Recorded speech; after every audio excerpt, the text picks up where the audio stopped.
दोस्तों, आईएएस का एग्ज़ाम दुनिया के सबसे कठिन एग्ज़ाम्स में से एक है। इस एग्ज़ाम की तैयारी को लेकर के समाज में अलग अलग प्रकार की भ्रांतियां फैलाई जा चुकी हैं। जैसे कि यह अक्सर कहा जाता है कि आईएएस परीक्षा को क्वालिफाई करने के लिए प्रतिदिन 16 से 18 घंटे गहन अध्ययन की आवश्यकता होती है।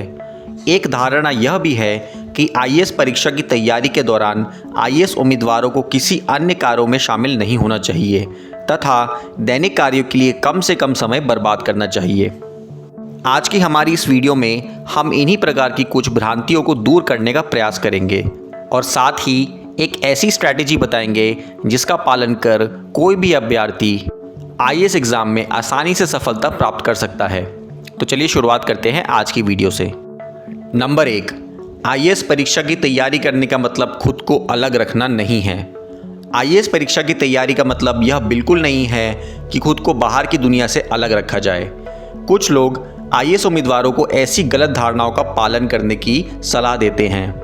आईएएस परीक्षा में सफलता प्राप्त करने के लिए आईएएस उम्मीदवारों में केवल किताबी ज्ञान का होना आवश्यक नहीं है, बल्कि दुनिया की हर गतिविधि का ज्ञान होना आवश्यक है जो एक आम नागरिक के जीवन को भी प्रभावित करती हैं। पिछले कुछ वर्षों में यूपीएससी की परीक्षा में कई बदलाव देखे गए हैं, जिसमें आईएएस उम्मीदवारों में समाज तथा सामाजिक परिवेश में घटने वाली हर समस्याओं पर उनकी गंभीरता का भी परीक्षण किया जाता है। आईएएस परीक्षा के प्रश्न पत्रों में ऐसे प्रश्नों को शामिल किया जाता है जिससे आईएएस उम्मीदवारों की मानसिक योग्यता तथा सामाजिक समस्याओं को लेकर उनकी सजगता का विश्लेषण आसानी से किया जा सके। आईएएस उम्मीदवारों में सामाजिक समस्याओं से निपटने की कला का विकास बंद कमरे में रहकर केवल किताबों के अध्ययन से मुमकिन नहीं है। इसके लिए आईएएस उम्मीदवारों को सकारात्मक सोच विकसित करने की आवश्यकता है और अपने कीमती समय में से कुछ समय इन समस्या को हल करने के उपाय ढूंढने में देना चाहिए। आईएएस परीक्षा की तैयारी के लिए प्रतिदिन 9 से 10 घंटे का अध्ययन आदर्श माना जाता है, अगर आईएएस उम्मीदवार इन घंटों में अपनी एकाग्रता बनाए रखने में सफल होते हैं। आईएएस उम्मीदवारों के लिए प्रतिदिन 9 से 10 घंटे की अवधि के अध्ययन में प्रतिबद्धता होना बहुत ही आवश्यक है। अगर किसी दिन कारणवश नियमित अवधि का अध्ययन करने में असफल होते हैं तब अगले दिन उसकी पूर्ति अवश्य करनी चाहिए। नंबर 2, विश्राम के लिए पर्याप्त अवधि का होना आवश्यक है। मानसिक संतुलन को बनाए रखने के लिए विश्राम करना बहुत ही आवश्यक है। आईएएस परीक्षा की तैयारी के दौरान आईएएस उम्मीदवारों को अपनी सेहत पर उचित ध्यान देना चाहिए। प्रतिदिन अध्ययन के साथ साथ नियमित रूप से विश्राम करना भी बहुत आवश्यक है। साधारण अवस्था में एक मनुष्य को प्रतिदिन 6 से 7 घंटे की नींद पूरी करनी चाहिए। आईएएस उम्मीदवारों के लिए भी आवश्यक है कि वह अपने शरीर को विश्राम दे ताकि मेटाबॉलिज्म जैसी महत्वपूर्ण शारीरिक प्रक्रिया आसानी से पूरी हो सके।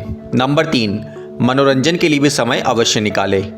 मानसिक बुद्धि के विकास के लिए मनोरंजन होना उतना ही आवश्यक है जितना कि अध्ययन तथा विश्राम का होना आवश्यक है। आईएएस उम्मीदवार इच्छानुसार खुद के मनोरंजन के साधन का उपाय कर सकते हैं। कुछ लोगों को खेलना कूदना पसंद है तो कुछ लोगों को फिल्में देखना, टेलीविज़न देखना, डांस करना, टहलना इत्यादि। लेकिन आईएएस उम्मीदवारों को मनोरंजन के ऐसे साधनों का उपयोग करना चाहिए जिससे उनके आईएएस परीक्षा की तैयारी पर किसी प्रकार का दुष्प्रभाव नहीं पड़े। मनोरंजन के लिए प्रतिदिन 2 से 3 घंटे की अवधि पर्याप्त है, जिसे नियमित रूप से पालन करना चाहिए। नंबर 4, प्रतिदिन योग एवं व्यायाम जरूर करें। आईएएस एग्जाम की तैयारी में मानसिक शक्ति के साथ साथ शारीरिक शक्ति का भी बहुत बड़ा रोल होता है। अगर शरीर में ऊर्जा ना हो तो हम लंबे अवधि के लिए अध्ययन नहीं कर पाएंगे। शरीर में यह ऊर्जा योग एवं व्यायाम से आ सकती है। अभ्यर्थी को प्रतिदिन आधा से 1 घंटा अपने शक्ति अनुसार एक योग एवं व्यायाम का रूटीन फॉलो करना चाहिए। दोस्तों, अंत में हम यही बोलना चाहेंगे कि प्रतिदिन विभिन्न प्रक्रियाओं के लिए नियमित अवधि के सुझावों के अलावा आईएएस उम्मीदवार खुद यह तय कर सकते हैं कि उन्हें आईएएस परीक्षा की तैयारी के लिए कितना समय सुनिश्चित करना है। प्रतिदिन तय समय सारिणी का पालन करना चाहिए। किसी ऐसे कार्यों से तथा गलत धारणाओं से दूर रहना चाहिए जो आईएएस परीक्षा की तैयारी की दृष्टि से महत्वपूर्ण नहीं है। तो दोस्तों, आज की वीडियो में बस इतना ही। वीडियो पसंद आई हो तो वीडियो को लाइक और शेयर ज़रूर करें और अंत में चैनल को सब्सक्राइब करना ना भूलें। धन्यवाद।